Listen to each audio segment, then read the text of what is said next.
तो दोस्तों आज हम बात करेंगे किस तरीके से अंग्रेज जो शासनकाल जिस समय चल रहा था, तो उस समय दोस्तों जो कृषि व्यवस्था थी दोस्तों किस तरीके की थी और किस तरीके से इसके अंदर जो अंग्रेज थे कौन कौन से बंदोबस्त ला रहे थे, कौन कौन सी दोस्तों जैसे कि हो गया दोस्तों स्थायी बंदोबस्त हो गया, रैयतवाड़ी हो गया, महालवाड़ी हो गया। तो इस तरीके से दोस्तों अलग अलग दोस्तों व्यवस्थाएं चलाई गई थी।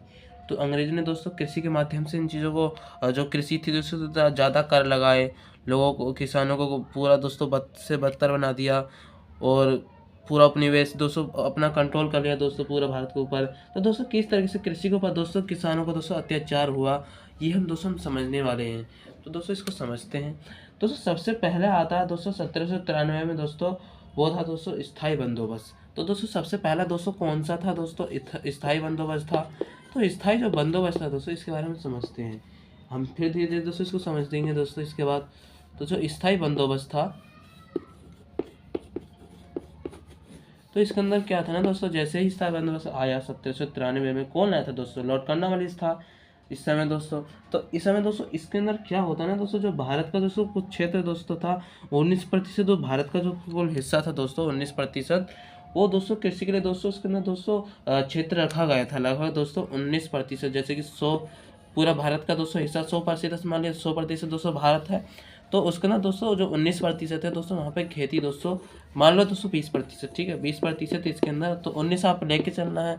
तो 19% दोस्तों कुछ ये दोस्तों कृषि के लिए उपयोग करते थे दोस्तों। तो इसके अंदर दोस्तों क्या था ना कि जो कर था, जो टैक्स था स्थायी बंदोबस्त में जो 1793 में लाया गया था, 1793 में जब ये लाया गया ना दोस्तों, इसके अंदर दोस्तों जब ये लाया गया तो इसके अंदर जो दोस्तों कोई जैसे कि कोई टैक्स होगा तो इसके अंदर दोस्तों जो एक दोस्तों इसके अंदर अलग अलग तरीके का टैक्स था। तो दोस्तों इसके अंदर क्या होता था जो जैसे कि हम समझाते हैं दोस्तों किस तरीके से इसके अंदर कर लिया जाता है। तो इसके अंदर जैसे कि जैसे जमींदारी व्यवस्था हो गई, तो जमींदारी व्यवस्था के अंदर दोस्तों यहाँ पे जमींदार भी इसको प्रताड़ित करते थे किसान को, और जो अंग्रेज थे वो जो जमींदार को वजह से ज़्यादा जोर डाला करते थे, और इसके अंदर फिर इनको दोस्तों कर लगाया करते थे, जमींदार से बोलते थे कि कर लगाओ, इतने लगाओ इतने लगाओ, इसके हिसाब से दोस्तों ये लिया करते थे। तो दोस्तों इसके अंदर जैसे कि दोस्तों जो जैसे कि कोई 11वां हिस्सा है दोस्तों, 11 हिस्से में दोस्तों जो 10वां हिस्सा होता था दोस्तों, 10वां हिस्सा होता था दोस्तों, 10/11 जो भाग होता था उसमें से दोस्तों ये किसान ले जाते थे। अब बच्चा दोस्तों जो अगला दोस्तों हो गया दोस्तों, जैसे कि दूसरा हो गया दोस्तों 1/11 हिस्सा, तो इसमें से दोस्तों जो एक था वो तो ले गए दोस्तों कौन, जमींदार। ये जो हिस्सा होता था ये दोस्तों ये जाता था अंग्रेजों के पास। तो ये अंग्रेजों के पास था तो दोस्तों जो फिरंगी थे, और ये जो ये 111वें का एक हिस्सा था वो जमींदार ले लेता था, और जिसमें से दोस्तों जो 10वां हिस्सा था इसी का ही दोस्तों, जैसे कि मैं समझाता हूँ, क्योंकि दोस्तों 10वां माने 11वां हिस्सा है, इसमें से 10 अंग्रेज ले गया और फिर इसके अंदर दोस्तों ये जमींदार भी ले गया, बचा किस तरह, उसमें कुछ भी नहीं बचा दोस्तों, किसान को तो कुछ मिलता ही नहीं था इसके अंदर, तो नुकसान ही नुकसान होता था। और ये दोस्तों सबसे कठोर कानून भी था इसके अंदर, तो ये सब पे लागू था वैसे भी दोस्तों। तो यही था दोस्तों, इस तरीके से दोस्तों यहाँ पे किसानों के लिए दोस्तों कर पे कर लगाए गए थे, और लगभग दोस्तों 50% से भी ज़्यादा कर लगाए जाते थे इसके अंदर। और इसके अंदर दोस्तों जमींदारी व्यवस्था भी लागू थी इसके अंदर, और इसी व्यवस्था को दोस्तों सूर्यास्त विधि भी कहा जाता था, क्योंकि दोस्तों अगर इसके अंदर जैसे कि कोई किसान जैसे जमींदार है वो टैक्स पूरा नहीं दे रहा हो दोस्तों, फिर उसको फाइल वहाँ पे अंग्रेजों को हिसाब किताब नहीं करा है, तो यहाँ पे दोस्तों जो जमींदार की जो जमींदार था ना, जमींदार इसकी जो मालिक था दोस्तों, जमींदार यहाँ का ज़मीन का दोस्तों, जहाँ पे ये दोस्तों बटाई पे देता था, इसी पे करता था, लगान पे देना करता, तो वहाँ पे खेती करवाता था। अगर इसने नहीं करवाया, इसने दोस्तों टैक्स नहीं लिया और किसानों से, तो इसके साथ सूर्यास्त विधि लगाई जाएगी, और किसी को दोस्तों इसकी जो ज़मीन है वो नीलामी, जैसे कि किसी को बोलेंगे कितने कितने रुपए में लेने हैं, जैसे कि उस समय जितना भी लाख रुपया होता होगा दोस्तों 1 लाख 2 लाख इस तरीके से ज़मीन लिया करते थे, नीलामी हुआ करती थी। तो स्थायी बंदोबस्त में दोस्तों इस तरीके से ले लिया करते थे। तो ये था दोस्तों स्थायी बंदोबस्त। अब इसके अंदर दोस्तों इसी बीच आता है दोस्तों, गांव के अंदर लगाया गया था मुनरों के द्वारा। तो मुनरों ने दोस्तों रैयतवाड़ी बंदोबस्त लगाया था, रैयतवाड़ी बंदोबस्त। ये रैयतवाड़ी बंदोबस्त क्या था दोस्तों, रैयत का मतलब होता है दोस्तों किसान, जो गाँव में खेती करते हैं उनको किसान कहा जाता है। ये मुनरों के द्वारा दोस्तों 1820 में लाया गया था। 1820 में जैसे ही ये आया, इसके अंदर दोस्तों जो भारत का दोस्तों लगभग आधा हिस्सा दोस्तों कृषि के लिए यूज होता था, और इसके अंदर से दोस्तों जो टैक्स था कम भी होता था, ज़्यादा भी हो जाता था, लगभग 40 से 35 से या 55 से आसपास ये पहुंच जाता था। लगभग 235 से लगभग 200 ये पहुंच जाता 250 से आगे तक या 55 से आगे तक पहुंच जाता था इसका टैक्स। तो ये यहाँ पे दोस्तों अंग्रेज टैक्स लिया करते थे। तो इस तरह से दोस्तों इसके द्वारा लाया जाता है। ये भी दोस्तों धीरे धीरे दोस्तों ये भी समाप्त हो जाता है दोस्तों। लेकिन उसके अंदर दोस्तों जो स्थायी बंदोबस्त था ये सबसे ज़्यादा कठोर था, ये किसानों को लिए सबसे ज़्यादा नुकसान करता था। अब इसके अंदर भी दोस्तों आप देखो कि 50% के अलावा दोस्तों 51% क्षेत्र, तो यदि 100% भारत का हिस्सा है तो 51% जो भूमि है वहाँ पे दोस्तों, जैसे कि ये हो गया दोस्तों, जैसे कि महाराष्ट्र का इलाका हो गया, ये इन इलाकों में दोस्तों ये चीज़ें लगाई गई थी यहाँ पे। तो यहाँ पे दोस्तों यहाँ पर उपज ज़्यादा लगाई गई थी, ये किसानों के अंदर लगाए थे, रैयत यानी कि दोस्तों गाँव के थे। तो यहाँ पे दोस्तों यहाँ पे लगाया गया था किसानों के लिए। और इसी के अंदर दोस्तों एक मालवाड़ी आएगा दोस्तों, जो गांव के अंदर लगाए गए थे, जो गांव के अंदर टैक्स लगाए जाते थे। और जो रैयतवाड़ी थे दोस्तों, किसानों के दोस्तों जो होता था दोस्तों उनके उन पर लगते थे। और यहाँ पे दोस्तों इन पर ये टैक्स लिया करते थे अंग्रेज। लगभग दोस्तों यहाँ की जो सीमा थी ना दोस्तों, सीमा लगभग दोस्तों 35% से लगभग दोस्तों 35% तो दोस्तों अधिक लेंगे।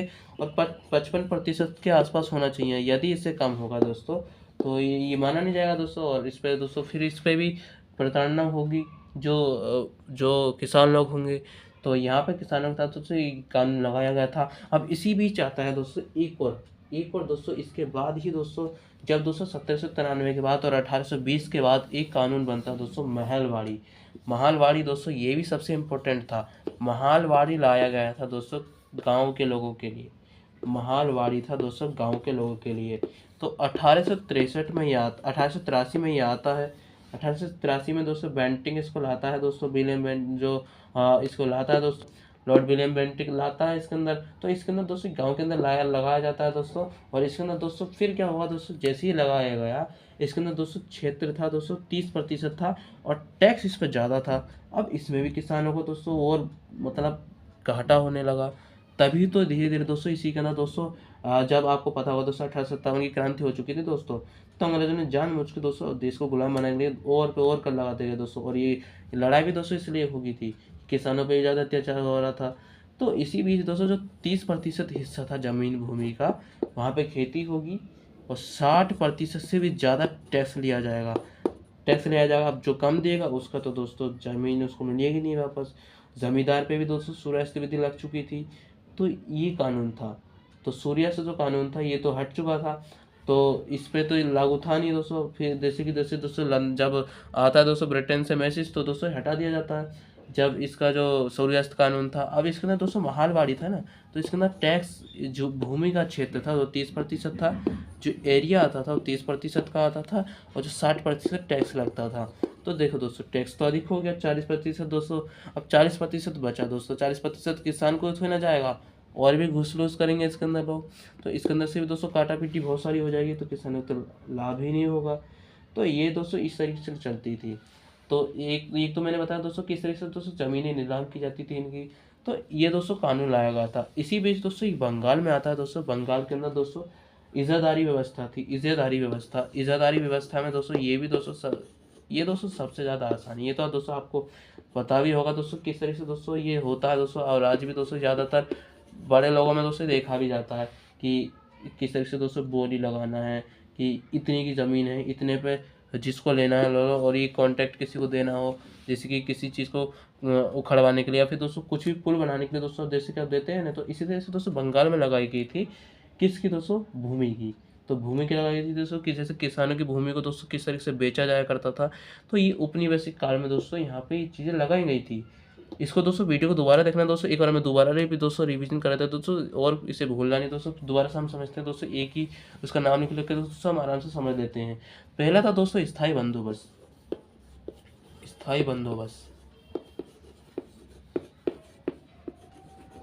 ठीक है दोस्तों, स्थायी बंदोबस्त था। इसके अंदर दोस्तों कर्नवालिस के द्वारा दोस्तों 1800 के आसपास दोस्तों ये लगभग लाया गया था। अरे 1820 का तो दूसरा था ना, ये 1793 का था। तो इसके अंदर दोस्तों यहाँ पे हो गया। इसका जो अगला था दोस्तों वो तो इसके अंदर दोस्तों तो सूर्यास्त कानून लाया गया था कि सूरज डूबने से पहले उसको देना पड़ेगा, जो नीलामी हो जाएगी मैंने उसकी ज़मीन। तो एक था दोस्तों रैयतवाड़ी किस पे लगाया गया था, रैयतवाड़ी लगाया गया था किसानों पे लगाया गया था। ठीक है, और लगाया कब गया था, 1820 में। लगा दोस्तों इसके जैसी अगली साल दोस्तों जैसी 93 7 साल और 20 साल इसके बाद ये दोस्तों 1820 में लगा, 27 साल बाद ये कानून लग गया था। अब इसके अंदर ये दोस्तों एक और कानून आता है, वो होता है महालवाड़ी। महालवाड़ी देखो दोस्तों आराम से इसका समझते जाना। महालवाड़ी, तो ये जो महालवाड़ी था ना, महालवाड़ी इसके अंदर ये भी लगाया था गांव के अंदर, गांव के अंदर, गांव के अंदर ये लगाया गया था। कब लगाया गया था? 1883 में। तो ये था दोस्तों। और इसमें दोस्तों हमने समझा महत्वपूर्ण इजादारी, इजादारी व्यवस्था, इजादारी व्यवस्था, व्यवस्था व्यवस्था व्यवस्था व्यवस्था व्यवस्था कहाँ पे लगाया गया था दोस्तों? बंगाल में। बीजी लिख देता हूँ दोस्तों, आप समझ आगे। बंगाल, एक मिनट दोस्तों, बांग्लादेश, ये बांग्लादेश लग रहा है, मैं सीधे बंगाल ही लिख देता हूँ दोस्तों, बंगाल, ठीक है। तो बंगाल में लगाया गया था। तो ये था दोस्तों उपनिवेशिक काल में कृषि व्यवस्था किस तरीके से चल रही थी। तो इसी में ही दोस्तों ये महत्वपूर्ण था दोस्तों। तो दोस्तों आपको समझ में आया होगा दोस्तों। और किसी वीडियो में दोस्तों, और किसी वीडियो में हम बात करेंगे अन्य चीज़ों के बारे में। तो इस वीडियो में दोस्तों इतना ही, मिलते हैं दोस्तों नेक्स्ट वीडियो में। धन्यवाद। जय हिंद, जय भारत।